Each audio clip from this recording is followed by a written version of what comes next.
Bien, bonsoir, bonjour. On ne sait plus très bien ce qu'il faut dire à cette heure-là, 15h06. Donc, bon après-midi. Ce sera plus simple. Merci beaucoup de votre présence. Donc, l'idée, c'est de faire un entretien avec Sébastien Desplat, qui dirige la structure qui s'appelle RLD Édition et qui est sise en Bourgogne à Parly, dans l'Yonne. Tu as le droit de me corriger, Sébastien, si jamais j'avais un trou de mémoire, que je faisais une erreur.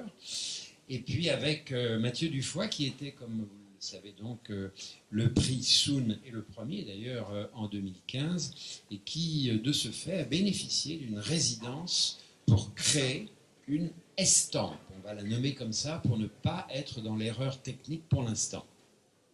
Alors, comme Sébastien a un stand qui est juste au-dessus et qu'il a la gentillesse quand même que je le bloque pendant une demi-heure, il va sans doute nous quitter en cours après que je l'ai un peu questionné sur le fonctionnement de RLD Édition. Et tout de suite, donc, je t'interroge à ce propos. RLD, qu'est-ce que c'est ? Alors déjà, à l'origine, on est une maison d'édition parisienne. Donc on a toujours la structure parisienne. On est toujours dans le 13e. On va changer dans le 11e d'ailleurs, en début d'année 2018. Donc en fait, RLD sont les initiales des créateurs. Donc Robert, Lydie, Dutroux, qui étaient les chefs d'atelier chez MAG pendant plus de 20 ans. Donc ils ont travaillé à Paris dans les ateliers de Arte, de MAG. Daguerre. Voilà, tout à fait. Et beaucoup à Saint-Paul-de-Vence, en résidence avec les artistes. Et puis, vers la fin, tous les étés, alors ça devait être super, Palma de Majorque, à la Fondation Miro, peut-être que vous y êtes déjà allé. Donc, vous avez les jardins, et puis ils ont monté l'atelier de gravure qui fonctionne toujours aujourd'hui et qui accueille des artistes en résidence. Donc, Robert et Lydie, donc Lydie blanchisseuse, Robert imprimeur taille-doucier, et puis voilà, grâce à son talent, il monte un peu les échelons, il devient chef d'atelier, et sa femme blanchisseuse, donc elle a Lydie qui est toujours en vie d'ailleurs, 86 ans, qui a l'habitude de dire qu'elle blanchissait le linge et maintenant qu'elle noircit les feuilles de papier. Et elle est toujours, alors maintenant elle vit dans Lyon, elle a quitté Paris, et voilà, donc RLD, ce sont les initiales des créateurs. Oui, des grandes figures, hein, quand on connaît un petit peu l'histoire de la famille Mag, ce qui est mon cas, c'est des grandes figures qui ont énormément compté et qui ont accompagné des artistes monumentaux, pour le moins. Alors, toi, depuis combien de temps tu es à la tête, on va le dire comme ça, de RLD Édition ? Alors, moi, ça fait 10 ans que je travaille avec les éditions RLD. Donc, au départ... formation de quoi ? De Beaux-Arts, en images imprimées. Et très vite, je fais un stage, tout simplement. Et puis, je sais pas, on tombe un peu amoureux, tous. Et ils me proposent de travailler avec eux. Moi, je résiste un peu parce que je savais pas trop si l'image imprimée avait... Voilà, je voulais pas forcément m'enfermer dans quelque chose. Et tout d'un coup, au bout de ma formation, finalement, je me suis dit que c'était une grande chance puisque c'est une maison avec un grand patrimoine industriel déjà, un patrimoine culturel avec Miro, Calder, Tapies, Chilida, et surtout des presses incroyables. Donc à Paris, ça reste un atelier assez normal de taille douce avec une presse d'un beau format mais tout à fait standard, on va dire. Par contre, en Bourgogne, la Métairie-Bruyères, c'est le lieu, c'est une ancienne ferme. Donc, il y a quand même 33 hectares de forêt, 8 bâtiments et à l'intérieur, des ateliers, un bâtiment par technique. Donc, lithographie, gravure, typographie manuelle, donc au plomb. On a la plus grande collection de typographie après l'imprimerie nationale, donc c'est quand même 60 tonnes de plomb. En lithographie, des grosses voirins qui font 8 tonnes, et en gravure, le plus grand format, taille douce. Alors après, il y en a certains qui disent... qui essaient de remettre ça. Alors, il y a peut-être quelques centimètres. À l'époque, en tout cas, il y a encore 2 ans, on était les plus grands. On peut faire des gravures de plus de 3 mètres de long et 1,20 m de large. Ça, c'est assez exceptionnel. Tout ce que tu viens de nous énoncer, c'était la propriété de Robert et de Lydie ? Alors, à l'origine, il n'aimerait pas que j'en parle, mais à l'origine, cette propriété appartenait à Julien Clerc quand il vivait avec Miu Miu dans Lyon. Alors peut-être que vous avez vu, il y a des images, il y a des fans, hein, il y en a qui connaissent. Et donc, cette ferme, quand ils sont arrivés, il n'y a que des animaux, hein, un métayer, des animaux, des poules, des moutons, des cochons. Et puis Robert voulait pêcher, donc il y a un étang. Et puis petit à petit, au départ, il devait se reposer. Mais il a pêché qu'une seule fois. Il a ramené une presse, une petite presse, pour avancer le travail des imprimeurs à Paris, dans le 13e. Puis après, il a restauré un bâtiment maître. Il a mis 5 presses, puis un deuxième. Et petit à petit, il y avait le projet de la Fondation MAG dans sa tête. C'était un peu ce qu'il voulait faire. Un projet d'envergure, de résidence d'artistes, pour venir travailler. Alors donc à ce moment-là, il travaillait à son compte, il ne travaillait plus pour les MAG. Non, en fait, à 40 ans, ils décident de créer leur atelier. Donc au départ, ça s'appelle pas Atelier RLD, ça s'appelle Atelier Morsan. Donc souvent dans des expositions, on va avoir des estampes de Miro, on voit Atelier Morsan, en fait c'est RLD. Parce que Mag ne voulait pas que le nom du trou apparaisse, puisque à l'époque c'était quand même la star, Robert, donc il fallait surtout pas tenter les artistes à vouloir travailler dans cet atelier. Mais Mag fournissait tellement de travail à Robert et Lydie que c'était quasiment le seul prestataire en fait. Et donc Robert et Lydie ont créé ensuite les éditions seulement de livres, puisque Mag pareil ne voulait pas qu'on puisse faire de l'estampe. Et puis petit à petit ils se sont émancipés et... Donc en fait, RLD, enfin Robert et Lydie ont créé une maison d'édition et d'imprimeur. Voilà, on est éditeur et imprimeur. C'est sûrement pour cette raison qu'on est toujours là au bout de 50 ans, puisque quand l'édition était un peu moins à la mode, d'où ce salon en est la preuve, on était bien heureux d'être imprimeur et de travailler avec des artistes locaux, des artistes de quartier, mais aussi des très grands artistes. On travaille depuis toujours pour la galerie Le Long, on travaille pour de grandes galeries, et on s'est diversifié. Alors aujourd'hui, RLD, c'est combien de personnes? Eh bien, on est 4. 4 C'est pas beaucoup pour tout ce qu'il y a à faire. Énorme. Et on est assez polyvalent. Chacun a des postes multiples. On peut passer de la gravure à la litho. Par contre, on aura un typographe seulement pour la composition. Oui. Il y a quand même des choses qu'on peut pas... Qu'est-ce que ne fait pas RLD en termes de fabrication d'estampes? Alors, nous, en estampe, on fait de la gravure, de la lithographie, du numérique, donc impression pigmentaire. Vous êtes aussi sur le numérique? Tout à fait. Alors, c'est peu connu de l'atelier. L'atelier est plutôt associé à la gravure. Mais à un moment, il y a 6 ans, on s'est trouvé dans des situations où on nous demandait beaucoup d'impression numérique avec des photographes ou des dessinateurs qui travaillent sur l'ordinateur et qu'on ne pouvait pas reproduire. Et donc, on s'est dit, bon, allez, on se fait une formation, on achète ce qu'il faut. C'est un gros investissement, mais on ne le regrette pas, puisque maintenant, R&D peut éditer des photographes, peut imprimer avec d'autres artistes. Et on ne se coupe plus d'une part de la création contemporaine. D'accord. Alors, et l'emboîtage. On fait aussi les boîtes pour les livres. Ah oui, à 4 seulement. À 4, ouais. Je ne mets pas. Non, on travaille beaucoup, mais c'est super. Et alors, aujourd'hui, par exemple aussi, le catalogue de RLD compte combien de pièces, de numéros? Estampes et livres réunis. Alors, des livres, on en a plus d'une centaine de livres d'artistes. Oui. Donc ça va de Miro à Leschinski, à Royo, Tapiès, puis des artistes contemporains aussi, bien sûr. Et en estampes, je pense plus de 600, 700.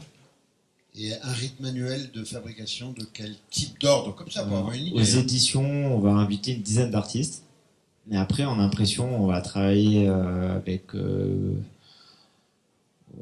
ça dépend des années, effectivement. Mais par exemple, ce mois-ci, je travaille avec Ethel Adnan pour le long, pour une exposition en janvier, et on fait 16 planches, 16 aquatintes. Voilà. Et après, c'est juste moi. Après, mes collègues, Christian, par exemple, le typographe, compose un livre pour Barcelo. Denis va faire les boîtes pour le livre de Barcelo et Corinne va imprimer en digigraphie pour Vous êtes très complémentaires d'après ce que voilà, tu nous laisses entendre. Et des fois, on tourne dans les postes. Moi, je vais parfois faire les bons à tirer en gravure, mais par contre, les lithos, ce sera Corinne. Donc Corinne, je n'ai pas présenté, mais Corinne, c'est la fille de Robert Elidi qui a repris la gérance de la maison d'édition. Et Corinne va nous aider en litho quand même. Donc en litho, on a besoin de 3 personnes sur cette presse. Donc Christian va être le conducteur, Corinne la receveur, donc on reçoit le papier. Christian le conducteur, c'est-à-dire qu'il va rajouter l'encre au fur et à mesure dans la presse litho. Et moi, je vais marger. En général, c'est une équipe de 3. D'accord. Alors, on a bien compris qu'effectivement, vous travaillez pour des galeries, tu viens de le dire, et à la DAN pour la galerie Le Long au mois de janvier. Au niveau d'une économie, pour que, comme ça, on ait une physionomie de RLD Édition, je pense que ça peut intéresser tout le monde. Après, on parlera avec Mathieu de cette affaire de prix, et tu vas nous en parler aussi de l'intérêt que tu peux trouver à ce partenariat avec Soon. Mais continuons et terminons juste la physionomie de l'entreprise, appelons-la comme ça, bien sûr. Vous avez une économie de vente, je dirais, aux particuliers, ou vous avez une économie par Internet, ou comment vous organisez cette économie-là? Alors, nous, notre problème, c'est qu'effectivement, on travaille beaucoup pour les autres. À 80% du temps, c'est l'impression pour l'extérieur. Donc, ça va être les maisons de luxe aussi, parce qu'on a beaucoup développé les... On va dire vachement. Hein. Donc en fait, on travaille avec des designers comme les MM Paris, avec Alexander McQueen pour les défilés, pour Etude Studio, pour Hermès, donc il y a un regain d'intérêt pour ces techniques traditionnelles. Donc nous, la typo, tout ce qui est... parce que la typographie traditionnelle est imprimée avec des machines de 1910 et qui... on met de la pression, donc la lettre, elle est un peu gaufrée, ça s'appelle... Elle est légèrement... voilà, ce côté un peu luxueux. Oui, c'est pas plat, quoi. Voilà, il y a de la matière, c'est un peu chic. Et donc, voilà, 80% du temps, c'est pour des maisons extérieures. 20% du temps, ce sont nos éditions. Donc, grâce à Internet ces dernières années, ça nous a quand même beaucoup aidé, puisque comme on travaille beaucoup en atelier, on n'a pas le temps de développer un catalogue, papier ou faire des salons. On est forcément limité au niveau du temps. C'est beaucoup d'investissement de faire un salon. Et donc ça nous a beaucoup aidé. Développer Internet et les ventes en ligne. Donc ça, il y a des estampes qui partent tous les jours. Ça m'étonne encore.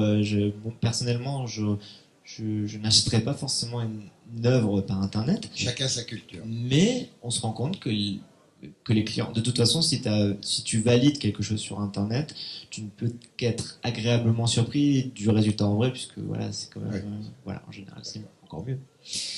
Voilà. Alors cette économie passe notamment, tu l'as dit, par quelques salons. Je ne sais pas s'il y en a d'autres. En tout cas, là, tu es sur Soon pour la 2e fois, je crois bien. Hein, c'est ça. Quel a été l'intérêt de ce partenariat? Comment tu en parlerais? Qu'est-ce que cela t'apporte? Alors, apporte à RLD, j'entends, bien sûr. Oui, bien sûr. Alors, pour moi, c'est important. On se rend compte qu'on travaille avec de grandes maisons, des artistes qui peuvent se payer finalement le luxe de travailler dans nos ateliers, puisque parfois on n'est pas forcément autonome en tant qu'artiste, donc on a besoin d'un assistant en assistance, ça se paye, donc les prêts, ça se paye. Donc nous, on n'a pas forcément des tarifs très élevés, ça dépend du format qu'on veut travailler. On est à partir de 50 € la journée, on peut avoir une presse. Et puis après, les très grands formats, c'est à peu près 130 € la journée. Vous avez accès aux presses, aux acides, à la boîte à résine. Enfin, c'est assez complet, on peut bien travailler. Quand on travaille avec un assistant, c'est 50 € de l'heure. Moi, je parle très clairement. Oui, non, mais et donc, tout ça, si on veut rester une semaine, c'est quand même un budget. Et donc, c'est vrai que le prix Soon, pour moi, c'était l'occasion d'ouvrir à la jeune création par le biais de votre salon et donc de votre force de communication, puisque comme je le disais, nous, on n'a pas le temps de développer ça. Et d'inviter comme ça des jeunes artistes à pouvoir travailler dans nos ateliers quelques jours pour une édition d'estampes. Donc, c'était l'association de nos 2 forces, l'atelier et vous, votre visibilité, la communication, qui fait que je trouvais ça intéressant aussi de promouvoir l'image imprimée grâce à vous aussi. D'accord. D'accord. Mais en termes justement d'accueil d'artistes in situ, vous avez une capacité de résidence d'artistes? Voilà, en fait, la métairie, Oui. vous avez les ateliers, mais vous avez aussi une section où on a 3 appartements avec une cuisine équipée en commun, où les artistes peuvent ainsi Les loger. critiques d'art, ils peuvent venir? Les auteurs, les critiques. Mais on n'est pas chambre d'hôte, donc ça reste assez... ouais, ça reste assez Non, j'entends bien. classique. Enfin, c'est un peu... Voilà, c'est la Mais Lydie cuisine très très bien. Ouais. C'est important à savoir. C'était ouais. la petite récompense en fin de journée. On mange très bien. Et alors, donc, qu'est-ce que tu as appris de cette expérience partagée avec Mathieu Dufoy, avec lequel on va parler ensuite? Alors, c'est vrai que Mathieu, dans sa pratique du dessin et dans nos techniques de gravure, c'est pas forcément une évidence. Donc, on est venu à travailler à Paris sur une technique qui s'appelle la manière noire. Et donc, c'est-à-dire qu'on va remplir la plaque de cuivre de noir et Mathieu va ramener des lumières. Donc ça pouvait se rapprocher, l'idée c'était de se rapprocher de ces fusains et on dessine comme ça en effaçant à la gomme, etc. Donc ça c'était la première expérience. Donc c'est vrai que nous les manières noires on n'en fait pas trop. C'est pas, voilà, on est plus dans le trait, dans l'eau fort, dans... C'est quoi? C'est parce que vous éprouver. n'avez pas Parce que les artistes parfaite maîtrise ou quoi? Non, parce que les artistes ne l'utilisent pas beaucoup. C'est pas une technique qui est. Ça a été très à la mode, etc. Puis c'est une technique un peu oubliée peut-être. Et donc, oui. par contre, avec le travail de Mathieu, c'est quelque chose qui. Parce que c'est une technique oubliée parce que c'est assez fastidieux. C'est hein. laborieux. C'est laborieux. C'est très Est-ce que laborieux. c'est pas parce que les plaques demandent un temps de préparation Oui, énorme voilà. que les artistes peuvent se freiner là-dessus? En fait, en général, ce sont des assistants qui préparent les plaques. En fait, il faut savoir que la plaque, il faut la bercer. Donc, on va utiliser un outil qui est un peu en lune, avec des petites dents. Et on va venir comme ça bercer la plaque, c'est-à-dire faire des croisillons. On va les croiser sur toute la plaque. Et si on avait, voilà, si on a fini cette plaque, on met de l'encre, on la met dans la presse, on a un aplat noir velouté. Le but après, c'est de rendre le grain moins granuleux et de lisser afin de récupérer de la lumière et ainsi faire apparaître le Faire dessin. apparaître la figure. Voilà. Et donc ça, forcément, à payer un assistant, je sais que, alors, pour quel artiste, Damien de Roubaix, un autre atelier, des collègues, René Tazet avec Bérangère, super atelier aussi, et qui ont bercé. Alors c'est peut-être pas Bérangère, mais c'est une stagiaire ou une assistante. Pendant 6 mois, elle a bercé la plaque. Alors pas En non-stop. 6 mois, elle a baissé Pas la même non-stop. plaque. Ouais, pour avoir un noir. Donc forcément, C'est énorme. c'est énorme.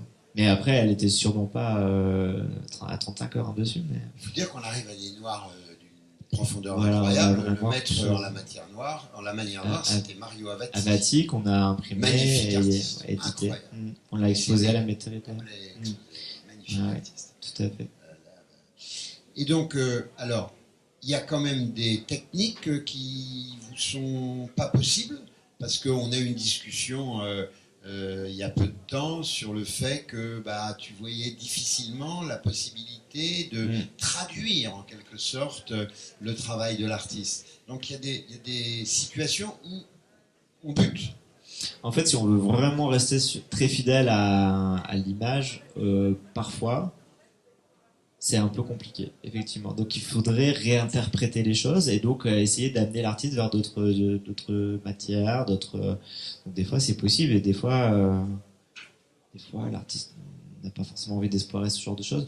Donc, effectivement, après, on a nos propres histoires. Par exemple, nous, on va beaucoup travailler la matière parce que, à l'origine, ta pièce, Chilida, enfin voilà, chaque atelier a ses artistes d'origine, donc on a une sorte de spécialité aussi qui se fait au fur et à mesure, qu'on transmet de génération en génération.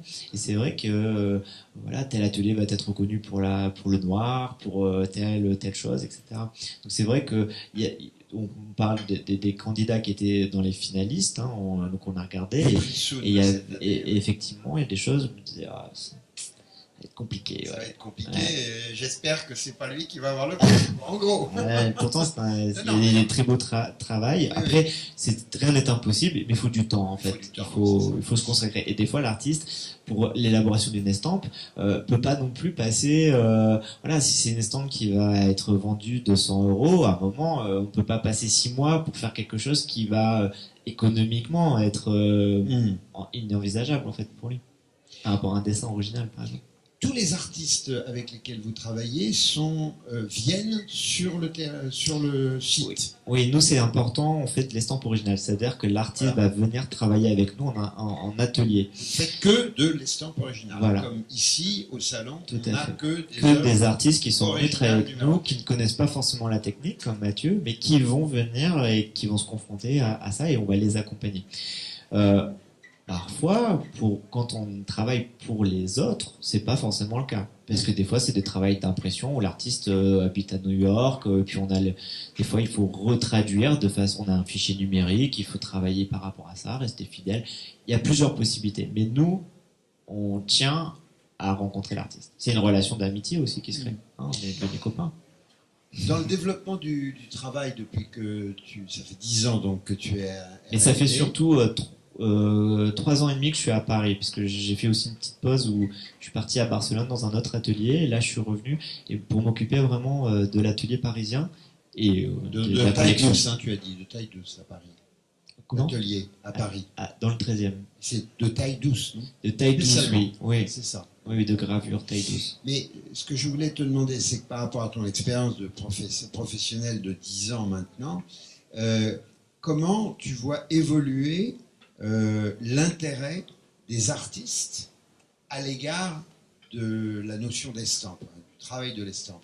Il y a un revival, ça repart, où les impressions pigmentaires, donc numériques, l'emportent un peu plus. Comment tu vois la chose?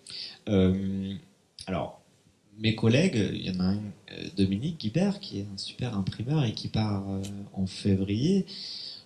Quand on écoute son discours, effectivement, il a connu l'effervescence des grands éditeurs qui avaient des grands projets, qui alimentaient des ateliers donc lui, il a connu l'âge d'or de l'estampe. Et on n'y est pas, c'est sûr. Mais par contre, ce qui est certain, c'est que les artistes ont vraiment un regain d'intérêt pour les techniques traditionnelles. On a énormément de gens qui travaillent numériquement et qui ont envie de se confronter à du cuivre, du bois, de la pierre, de l'encre. Et donc ça, c'est quelque chose qui revient vraiment. On l'avait vu aux États-Unis. Et désolé, mais les États-Unis ont toujours enfin, en tout cas pour ça, ils avaient vu juste. Et la typographie traditionnelle, par exemple, était devenue un peu ringarde. Pas concurrentiel, pas d'intérêt. Et maintenant, on voit, moi, je travaille avec les maisons de luxe que en letterpress, en typographie, parce que je pense qu'on apporte quelque chose de très différent, quelque chose un peu, je sais pas, chaleureux, humain, en tout cas quelque chose de plus. Et donc c'est sûr que les artistes reviennent à ça. Les éditeurs comprennent aussi que lors d'une exposition ou lors d'une édition, une édition de tête, ça peut quand même participer à la diffusion de l'œuvre de l'artiste. Et surtout, ouais, moi je pense que des artistes comme des designers, des architectes, etc., ont vraiment envie de se confronter à tout ça. Et de plus en plus, on a moins le côté non, c'est du passé, c'est un peu ringard, je pense que ça revient et des artistes de plus en plus nombreux nous demandent à venir travailler chez nous en tout cas. D'accord. Alors, je voudrais pas te prendre trop longtemps parce que et puis elle m'a déjà appelé. Cet après-midi et demain là, c'est des jours importants pour vous. Je voudrais juste avant de te proposer d'y aller rejoindre ton stand, tu as une question à poser à Mathieu? Qu'est-ce que je pourrais te poser? Alors, j'ai pas forcément une question, mais en tout cas, je sais que Mathieu je pense, on n'a pas vraiment discuté, mais j'ai bien compris que nous, ce qu'on a fait pour le Grand Prix, c'est à partir d'un dessin, une impression pigmentaire. Donc c'est vrai que il n'a pas pu se confronter à la matière par rapport à ça. On a fait un travail d'atelier numérique, voilà, c'est très intéressant, une œuvre unique. Après, on a fait une autre gravure, c'était la première. Les deux sont voilà. Par contre, je pense que véritablement là où on va vraiment se faire plaisir, c'est la prochaine étape, c'est le livre en volume. Donc là, on a la maquette originale en haut, à l'étage, et là, on va travailler la gravure, on va travailler les crevets, on va travailler la matière. Et je pense que la frustration peut-être qu'il a peut-être eu, Il il va en parler. il va en On parler. n'en a pas parlé, mais je le sais. Va se résoudre parce que là on va vraiment faire un travail de matière, de graveur, et on va aller dans le livre objet parce que l'intérêt c'est pas forcément de faire des livres comme nous on a pu commencer comme j'en présente aussi d'ailleurs, des très beaux livres, hein, mais qui voilà, dans les années 60, 70, 80 c'était génial, et puis maintenant il faut faire autre chose différemment, je pense. Donc voilà, je sais pas, est-ce que j'ai... Il va commenter. Et si tu veux aller rejoindre ton Ouais, je stand, vais y aller parce qu'elle vas-y, m'a envoyé parce que plein de quand même, messages. Tu es là. là pour essayer de distribuer le merveilleux travail que vous faites là à RLD Éditions. Alors, merci beaucoup. Laisse le micro sur le... C'est parfait. Merci Sébastien, à tout de suite. Donc, Mathieu, t'es frustré alors? Terriblement. Qu'est-ce que c'est que cette frustration dont il parle? Où Euh, elle se plaçait? C'était. Alors pourquoi commencer il y a eu beaucoup de désirs en fait, vraiment des envies de création, d'essayer de trouver des effets de grain. Et surtout en fait, c'était aussi par rapport à Sébastien, c'était aussi qu'il prenne aussi le temps de bien me réexpliquer comment fonctionne la gravure, comment fonctionne, tu vois, la plaque, le négatif, le temps, surtout aussi le temps d'attente.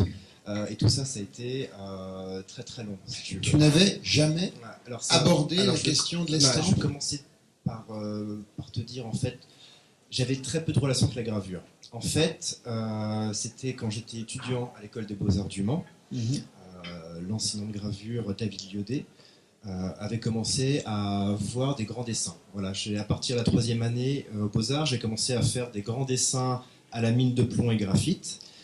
Des dessins très très minutieux qui étaient beaucoup plus d'après des photos très détaillées de corps, un peu comme du Copland, tu vois, et je voulais confronter, tu vois, la précision que le médium photographique peut prélever et voir qu'est-ce qui pourrait se faire quand une petite photo comme ça imprimée, qu'est-ce qui se passe quand tu fais un grand tirage en dessin, voilà, et voir un peu la combinaison. Et il m'a dit, ce serait vraiment par rapport à Thé Noir que tu puisses vraiment expérimenter, surtout qu'en plus au Beaux-Arts du Mans, il y a un atelier fabuleux, beaucoup de matériel, et un enseignant qui est vraiment très très passionné. Et on a commencé à faire de la pointe sèche sur plaque de cuivre, plaque de zinc, donc j'ai commencé à... Ça m'a plu si tu veux, mais j'ai pas encore senti vraiment un intérêt, ouais, j'arrivais à presque mieux le faire, et à prendre plus de plaisir vraiment au contact du papier velouté, du papier arche, voilà. Donc dans le dessin, en fait. Tu Voilà. avais plus de satisfaction. Voilà. Et en fait, juste avant mon voyage Erasmus, il m'a dit, parce que c'est très important, tu vas comprendre pourquoi, j'ai fait un Erasmus à Turin, donc je suis parti 3 mois en Italie. Il m'a offert un petit cadeau, il m'a dit, voilà, la gravure ne te plaît pas, ça va sûrement venir, ne te force pas. Mais j'ai pensé à toi, et là il m'a offert mon premier crayon pierre noire. Voilà. Et voilà, ça fait depuis 10 ans en fait que je fais du dessin à partir de cet outil-là, qui est mon outil fétiche, qui est là par exemple Sébastien a dit une petite erreur, c'est pas du dessin au fusain, mais à la pierre noire, parce qu'on a une densité de noir beaucoup plus dense, beaucoup plus profonde, presque un noir qui pourrait se rapprocher à un noir photographique. La Voilà. pierre noire, c'est donc un médium qui est minéral. Voilà, c'est ça. Ça pourrait ressembler, au niveau de la densité, à un pastel sec noir, Ouais. mais beaucoup plus poussiéreux et le pastel. Voilà. Et surtout, dans ma manière de travailler, c'est surtout les grands dessins noirs et après tout le travail de gommage. C'est-à-dire, je coupe parfois des lamelles de gomme, millimètre par millimètre, et c'est comme ça, en fait, je viens presque sculpter dans la matière noire. Et c'est pour ça, ce qui est Et intéressant. finalement, tu rejoins quelque chose de la gravure, là. Exactement. Et ce qui était bien justement, c'est Sébastien, on a eu le temps de se voir régulièrement. Et j'avais eu une exposition en 2015 à la Galerie Particulière, un solo show. Et c'est très bien parce qu'il a pu voir dans ce cas mes dessins directement, voir le grain, voir la gestuelle, comment, et lui il a commencé à se poser des questions, comment, lors de ma résidence, qu'est-ce qu'il pourrait me proposer. Voilà. Donc on a travaillé à manière noire, ce qui a été fabuleux, parce que j'ai vraiment aimé, et même quand il parlait de préparer les plaques, j'ai passé des heures et des heures à le faire, mais dans vraiment une totale jouissance. Et parce que je savais que plus je faisais. Non, je sais d'effets, que t'es maniaque aussi. Non, mais c'était voilà. Et là, c'était vraiment presque. Voilà, c'est percer, c'est à ramener de la lumière à l'intérieur de la matière. Et là, je me suis vraiment retrouvé, si tu veux. Voilà. Donc en fait, il avait bien ciblé en choisissant comme technique pour travailler les stampes la manière noire au regard de ce travail de pierre noire. Voilà. Parce qu'à la base, je lui ai demandé, est-ce que tu penses que la lithographie, ça pourrait fonctionner? Voilà. Entre-temps, j'avais pu voir plusieurs lithos de plusieurs artistes, donc c'est un grain qui m'intéresse, mais il est revenu en me disant que, voilà, comme toi, tu aimes avoir plein de nuances de gris vraiment entre le noir et le blanc pur du papier, il faut qu'on travaille la manière noire.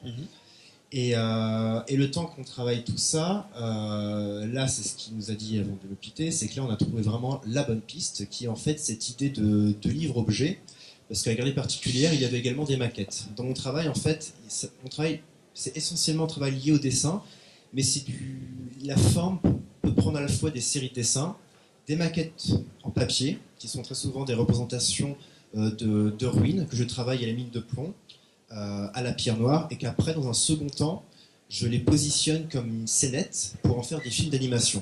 Des films qui est entre l'animation et le cinéma expérimental. Tu es en train de nous dire, si je comprends bien, que le travail qu'il te proposait de faire feuille à feuille à la manière noire, ça te convenait pas de faire simplement une feuille, en fait, en quelque sorte. Ouais. Tu avais besoin On voulait prendre des risques, en fait. d'un espace un peu voilà. plus... C'est ça. À trouver dans la pratique de la gravure, qui est quand même sur feuille, l'idée de cette troisième dimension. Ouais. Parce que tu es quelqu'un quand même qui travaille beaucoup là-dessus. Ben oui, là, justement. Et le but, c'était pas de faire une énième maquette en gravure, mais essayer de voir, et comme Sébastien est très très sensible à l'édition, au livre, donc là, on a commencé à se dire, est-ce que c'est faisable de penser un livre qui s'ouvrirait, qui se déplierait, qui se... Un Leporello. Comment? Un Leporello qui se déplie en Alors, on y a accordéon. réfléchi. Je voulais pas faire ça parce que j'avais vu dans leur collection qu'ils en avaient beaucoup, donc je me suis dit non, autant que tu prennes autant de risques avec moi de faire un truc qu'on n'a pas fait. Et là où j'ai eu très peur, c'est que je me suis dit, Sébastien, j'ai peur que ça ressemble à un pop-up. Alors il y a des pop-up vraiment extrêmement magnifiques, vraiment qui est d'une minutie au niveau de la découpe, mais j'avais peur, tu vois, qu'on ait un livre, qu'on l'ouvre et d'un seul coup on ait une sorte de théâtre, ruine en manière pop-up. Et là, je me suis dit, là, ce serait risqué de faire ça.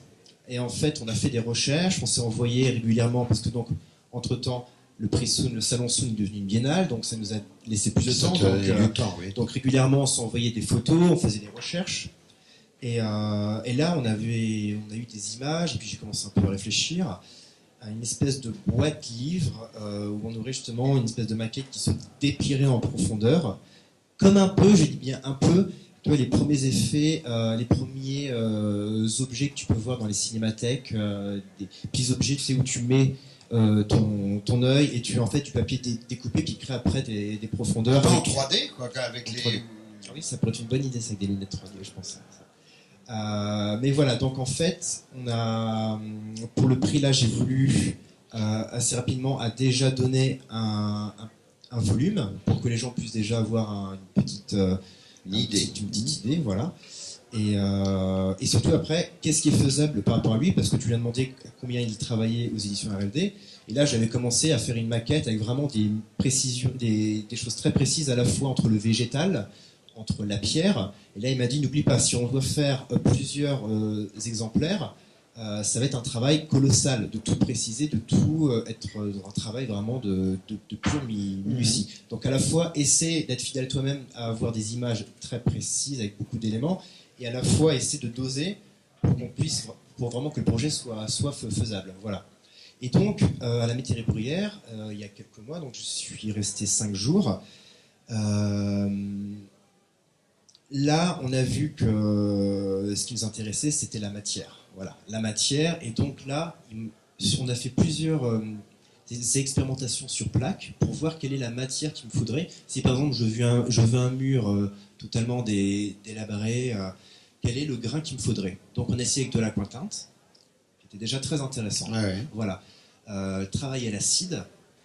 Donc moi au début, tu vois, ça me perturbait parce que quand moi je suis sur une feuille, j'aime vraiment m'y mettre directement, voir aussi la chose se concrétiser là, sous il les y a- yeux. Voilà. Et donc là, le fait d'attendre Il y a un transfert, il y a un temps. une demi-heure, hop, on sort la plaque, puis après tu rajoutes un quart d'heure, voilà. J'arrivais pas trop à... Ça me... Tu serais impatient de nature? Bah oui, non, oui, à certains moments oui, mais tu vois par exemple ce qui est très beau dans la photographie, tu vois les premiers cours de photo que j'avais fait avec Paul Pouvreau que tu connais, mais d'ailleurs qui a une photographie présentée là, c'est dans le bain d'acide, c'est quand tu as ce papier blanc où d'un seul coup tu as ces images là, cette forme qui commence à apparaître, là il y a quelque chose de très miraculeux. Voilà. Malheureusement ça va trop vite. C'est vrai que là, la gravure, c'est 3 fois plus de temps. Voilà. Donc c'est sûr qu'il y a une beauté, quelque chose de très fort qui apparaît. Mais je pense qu'il fallait vraiment que je me laisse baigner par la chose. Mais... Alors donc, il y a ce projet magnifique de livre qui va arriver petit à petit et qui est d'autant plus satisfaisant que c'est un prolongement en quelque sorte de ce prix, puisque le prix, lui, il s'est donné dans la réalisation de l'impression pigmentaire que je regarde là-bas et que tout le monde pourrait voir. Peut-être il serait intéressant que tu nous parles un petit peu de cet objet que vous avez réalisé, donc vraiment dans le cadre du prix. Comment ça... D'abord, au niveau de l'image, de l'iconographie, d'où vient cette image que tu répètes? Comment les choses se sont passées? Alors, en fait, ça a commencé au moment où j'ai vu en fait cette annonce du prix Soon, que je ne connaissais pas. Et pour tout te dire, j'ai vu cette annonce tu vois, sur le site du Drawing Now, et il me restait 4 jours pour faire le dossier. Voilà. Quand on voit mon travail, j'aime énormément réfléchir sur la source des images. D'où naissent les images, donc il y a toujours aussi des références aux premiers gestes. Par exemple, je parlais de mes films d'animation, mais je suis absolument pas dans tout ce qui est numérique, les nouvelles technologies, parce que je ne connais Pour le rien. moins. Et justement, mes films ont vraiment un emprunt aux premiers films muets, là où vraiment le cinéma commençait à avoir ses premiers balbutiements. Voilà, donc c'est pour ça les premiers effets de Murnau, Fritz Lang, Abel Gance, c'est pour moi des choses qui sont, c'est non certainement pas faire un hommage, mais c'est de me dire par exemple, si le cinéma ne serait pas passé tout de suite au parlant, comment encore les créateurs, les auteurs auraient pu encore jouer sur la relation entre les images, le son et les effets très rudimentaires du cinéma. Ça sont des choses qui me plaisent. Là, je me renseigne aussi beaucoup sur le daguerréotype, voilà, c'est ces plaques photographiques gravées sur le verre. Et là, je me dis, avoir des personnes comme Sébastien qui connaissent parfaitement les premiers gestes de gravure, vraiment des techniques anciennes, là, je me suis dit, un prix comme ça, ce serait vraiment pas parfait pour moi. Et ce serait le bon moment.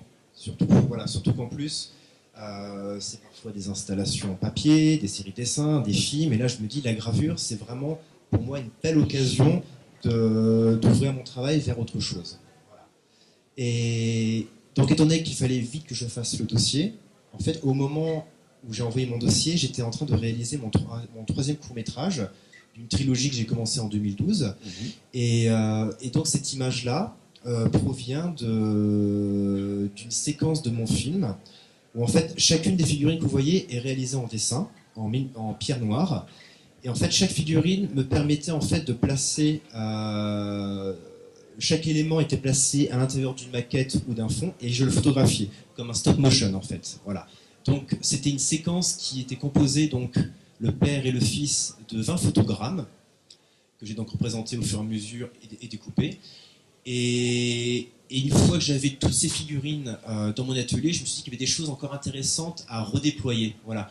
À quoi pourraient ressembler ces figurines-là s'ils n'étaient pas directement imprégnés dans mon court-métrage. Et donc j'ai commencé à faire, non pas une déstructuration du mouvement comme pourrait faire Mario Muybridge, mais là on est vraiment dans vraiment un éclatement du temps. Voilà, comme si l'espace-temps était déréglé. Et par rapport à la posture, par rapport même à la chorégraphie qui se crée, on est dans une sorte de valse, quelque chose de très beau, une sorte de tourbillonnement. En plus, même dans mon travail, la notion de boucle est très très importante, vraiment. Et donc j'ai commencé à composer cette image-là, et j'ai fait donc il y a eu le choix vraiment de à quel moment je place telle ou telle figurine. Et donc voilà, cette image-là est née à ce moment-là. D'accord. Voilà. Juste une question un peu de traverse comme ça. Il n'y a pas du tout dans le choix de cette image et de cette qualité en boucle dont tu viens de parler, une quelconque réminiscence, soit d'un fameux autoportrait qu'a fait Duchamp, où il se montre comme ça dans un développement, ou même il y a une œuvre dont je perds le titre de Duchamp, où il représente 5 figures, même si elles ne sont pas décrites d'une manière très précise, où justement il les fait tourner comme ça, comme si c'était une toupie. C'est un dessin dont j'ai oublié le titre, et qui est très important, de 1912. C'est le moment où il est en train de travailler sur le nu descendant l'escalier. Il n'y avait pas ça par hasard. Non. D'accord, on en reparlera en antenne, comme on dit, parce que vraiment, quand j'ai vu cette image, je me suis dit, c'est pas possible. Moi, ça m'a renvoyé tout de suite à ces images-là que j'ai dans la tête. Donc, c'était juste pour savoir s'il y avait en arrière-plan quelque chose qui venait, une réminiscence comme ça, d'une mémoire enfouie. Avec toi, ça ne m'aurait pas trop étonné, je te connais suffisamment. Alors, ça, c'est donc une impression pigmentaire, on est bien d'accord? Oui. Alors, parce que c'est sûr que pour faire un grand format, ça allait être très long, et surtout avec quelle technique, parce que justement, ils n'avaient pas suffisamment de pierres aussi grandes pour faire une litho, parce que je pense que la litho, ça aurait été la technique qui aurait été très très bien. Mais donc on est venu à l'idée de faire la digiphotographie. Voilà. C'est la digiphotographie. Voilà, c'est le terme qu'ils emploient. Mais c'est intéressant parce que on a fait aussi des recherches de papier. Alors on a fait plusieurs exemples. Papier arche, voir ce qui se passait, teinte plus ou moins jaune, blanc cassé, et voir aussi, on a même essayé avec du papier aquarelle. Au début, je pensais que c'était vraiment le papier qu'il me fallait, parce qu'un grain très très prononcé qui pouvait rappeler justement le dessin vraiment. Oui, le grain de... Et finalement, c'était un peu trop violent. Voilà, donc on a fait vraiment plusieurs essais. Donc ça n'a pas été quelque chose de très très simple aussi à trouver. D'accord. Voilà. Alors, il y a un autre élément que vous avez réalisé ensemble sur l'autre face de notre accrochage. On a vu d'ailleurs passer à l'écran, d'ailleurs je crois que c'est ce qu'on voit en ce moment. C'est cette image. Il me semble bien. C'est un autre exemple, c'était un essai que j'avais réalisé, j'avais fait de manière noire. Alors là, ça c'est une manière noire. Voilà. Donc là, après l'avoir percé percé la plaque. Voilà. Tu vois, donc là oui, parce que c'est deux plaques différentes. Mais là, c'est effectivement, vous avez la plaque, vous avez l'original, celle qui a amené ensuite les différents tirages. Et là, tu as repris un dessin qui existait? Non. Ou tu as créé une... J'ai créé une nouvelle image, toujours issue de plusieurs images. C'est toujours une combinaison. On peut toujours avoir l'impression que c'est une image fixe, unique, mais il y a toujours des provenances différentes par rapport au corps, par rapport même au terrain. Et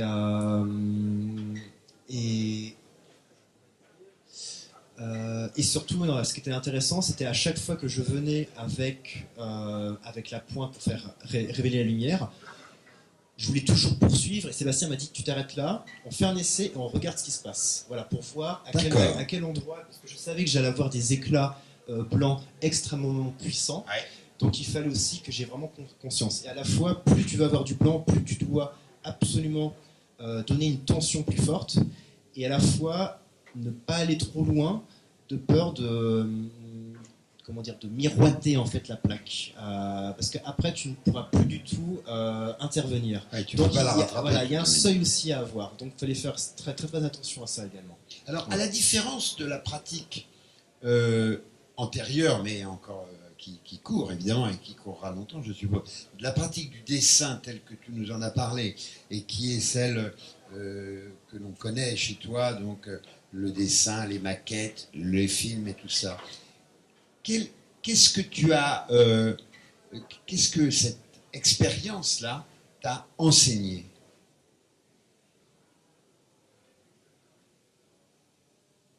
C'est surtout, j'essaie de voir par rapport à des futurs projets en fait. Voilà. Il y a déjà, par rapport au bras à la main, de voir quelle est cette vibration nouvelle que j'ai. Déjà, est-ce que j'y suis à l'aise? Est-ce que je me sens bien? Voilà, parce que moi, l'idée de creuser à l'intérieur du papier, de la matière, c'est des choses qui me plaisent. Et est-ce que la gravure, ça pourrait être encore une autre sensation nouvelle qui pourrait amener vers autre chose? Et alors, la réponse? Oui, tu l'as pas encore? Si. Ah, si, ça m'a énormément plu. Et ce qui était très bien, justement, c'est que peu de temps après, je suis parti 3 mois en résidence près des grottes de Lascaux. Parce que voilà, là, me confronter vraiment aux premières images de l'homme, et surtout qu'en plus, j'étais invité comme un roi, c'est-à-dire j'ai pas pu voir les vraies grottes originales, mais j'ai pu visiter plusieurs grottes qui étaient encore possibles de visiter, que ce soit aussi bien gravées sur les parois que dessinées, et également les facsimilés. Voilà. Donc j'ai pu avoir cette sensation, vraiment cette relation à la grotte, à l'obscurité et la lumière, et surtout j'ai fait beaucoup de prises de vue dans la forêt, en pleine nuit, avec 2 lampes torches et une espèce d'armature de caméra, pour à la fois être assez souple, pour à la fois régler mon objectif, à la fois pouvoir éclairer les lumières, et surtout c'était aussi me confronter aux animaux. Voilà. Me trouver nez à nez avec des cervidés d'un coup, comme si on était à l'intérieur d'une grotte, et voir comment avec la lumière, surtout que dans cette forêt très noire, près des grottes, à la forêt de Lascaux, tu vois, en plus tu vois ce flux lumineux de jet, où tu as l'impression que c'est vraiment un pinceau de lumière. Et ce qu'il y avait, c'est quand par exemple j'ai fait beaucoup de séries de photos où en mettant une pose très longue, l'obturateur très longue, je m'amusais à dessiner, à faire des gestes. Alors soit parfois c'était des formes abstraites, soit parfois c'est comme si je resurlignais la végétation, les branches, le feuillage. Et il y a eu, tu vois, presque une manière, un peu comme la manière noire, tu vois, d'enlever l'encre noire. Tu laisses entendre en fait, dans ce que tu en dis, là, de l'expérience de la deuxième résidence, enfin la résidence à Lascaux, que celle que tu as eue à Parly, enfin chez RLD, me semble comme ça à t'écouter, que l'implication du corps est encore davantage complet que dans le travail que tu fais en dessin et en pierre noire pour tes maquettes. Là, c'est vrai que je pense que c'est une nouveauté parce que, comme tu sais, je travaille beaucoup d'après, excusez-moi, d'après des images d'archives, d'après des images cinématographiques. Et là, c'était moi qui étais là créateur des images où je venais vraiment sur une scène, tu vois. Alors, à ma période des Beaux-Arts, j'étais aussi, je faisais beaucoup d'errances nocturnes, où quand par exemple je me baladais et que je voyais par exemple une façade avec une lumière caravagesque qui pouvait me faire penser à une sensation, tu vois, de film noir ou quelque chose comme ça, je prenais en photo et après je mêlais ces images-là pour en faire des maquettes ou autre. Mais là, il y a vraiment eu un rapport physique, un rapport au son aussi, parce que là, la relation, quand tu es tout seul, tu entends un son qui est décuplé par rapport aux animaux, même par rapport au brame du cerf, parce que je suis arrivé au moment du brame. Donc il y a eu vraiment cette fois presque, oui, construire une image physiquement, quoi. Voilà. Où là, cette fois, c'était pas la gomme que j'avais, c'était vraiment le flux de lumière qui était après enregistré par l'outil numérique. Et il y avait vraiment cette sensation, et de manière noire, parce que la manière noire, avoir justement cette plaque toute noire et de commencer à créer des éclats lumineux, je sais que en marchant à Lascaux, j'avais vraiment cette sensation-là. Voilà. Et ce serait vraiment intéressant. J'aurais envie de poursuivre, tu vois, la manière noire. Et entre-temps, c'est marrant parce que c'était juste avant d'envoyer mon dossier pour le prix Soon, j'avais eu le grand plaisir de rencontrer Cyril Noirjean de l'Urdelà. De l'Urdelà, oui. Et ça, tu vois, j'en avais beaucoup parlé avec Sébastien, c'est que ça m'a donné envie maintenant de voir tout ce que les ateliers peuvent proposer aux artistes. Parce que RLD sont parfaits, tu vois, pour certaines techniques. Je sais que Cyril, que j'ai pu voir à Villeurbanne, m'a montré plusieurs estampes, plusieurs lithographies surtout. Et je sais que là, je lui ai dit, ma première litho, j'aimerais que ce soit avec toi. Voilà. Et ça fait 2 ans, une fois il est passé me voir à Tours avec notre cher collègue Massimi Sasselmani. Et il m'a dit comment on pourrait trouver une collaboration. Voilà, parce qu'à la fois, il aime énormément ce que je fais.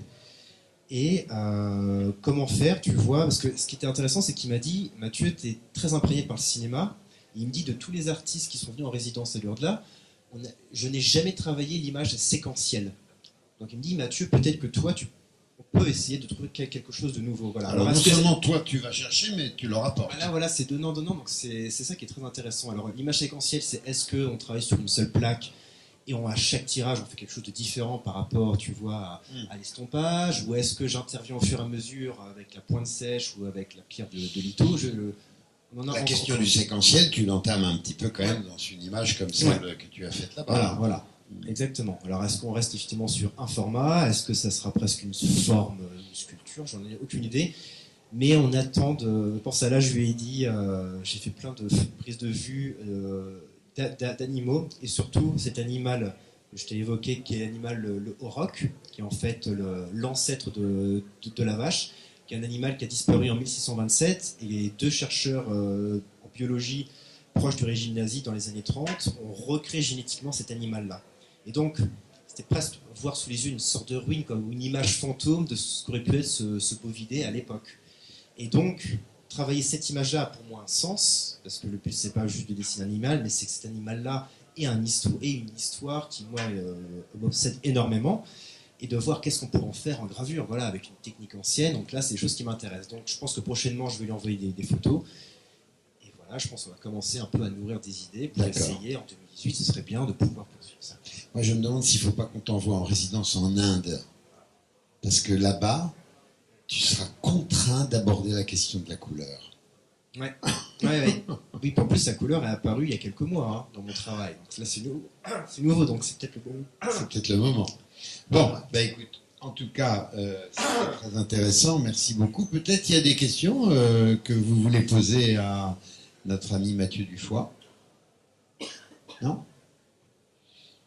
Écoutez, merci beaucoup. Alors, je vous invite à regarder avec toute l'attention qu'elles méritent les deux épreuves qui sont accrochées ici sur le mur.